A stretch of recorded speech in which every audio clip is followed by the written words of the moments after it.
நண்பர்கள் அனைவருக்கும் வணக்கம். இன்னைக்கு நம்ம அந்த வீடியோல வங்கி வாடிக்கையாளர்களுக்கு சூப்பரான தகவல் ஒன்று வெளியாகி இருக்கு. சோ அதை பத்தி தான் இப்ப நம்ம பார்க்க போறோம். இந்திய ரிசர்வ் வங்கி தற்போதைய நிதி ஆண்டிலேயே ரெப்போ விகிதத்தை 100 அடிப்படை புள்ளிகள் குறைக்கும் என்று பொருளாதார வல்லுநர்கள் கூறுகின்றனர். ரிசர்வ் வங்கி கவர்னர் சஞ்சய் மல்ஹோத்ராவின் சமீபத்தில் ரெப்போ விகிதத்தை 2 முறை தலா 25 பிபிஎஸ் குறைத்து அறிவிப்பு வெளியிட்டார். இந்த ரெப்போ விகிதம் தற்பொழுது 6% உள்ளது. அடுத்த கட்டமாக 2025ஆம் ஆண்டின் இறுதிக்குள் 100 பிபிஎஸ் புள்ளிகளை குறைக்க ஆர்பிஐ திட்டமிட்டுள்ளது. ஜூன், ஆகஸ்ட், அக்டோபர் மற்றும் டிசம்பர் மாதங்களில் நடைபெறும் ஒவ்வொரு கூட்டத்திலும் 25 பிபிஎஸ் குறைக்கப்படும் என்று ஆர்பிஐ பொருளாதார வல்லுநர்கள் தெரிவித்துள்ளனர்.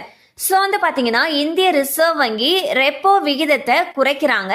இதன் காரணமாக நம்ம கடன் வாங்கியிருப்பாங்க இல்லையா, அதாவது வீட்டு கடன் இல்லாட்டி கார் கடன், பர்சனல் லோன், இந்த மாதிரி எந்த விதமான கடன்கள் வாங்கியிருந்தாலும் அதனுடைய வட்டி விகிதம் குறையப்படுவதற்கான வாய்ப்புகள் அதிக அளவுல இருக்கு. கண்டிப்பா அந்த அப்டேட் உங்களுக்கு பயனுள்ளதா இருந்திருக்கும் நம்புறோம். மேலும் இது போல அப்டேட்ஸ் உங்களை உடனே ரீச் ஆகணும்னு நினைச்சீங்கன்னா நம்ம சேனலோட தொடர்ந்து இணைந்திருங்கள். தேங்க்யூ ஃபார் வாட்சிங்.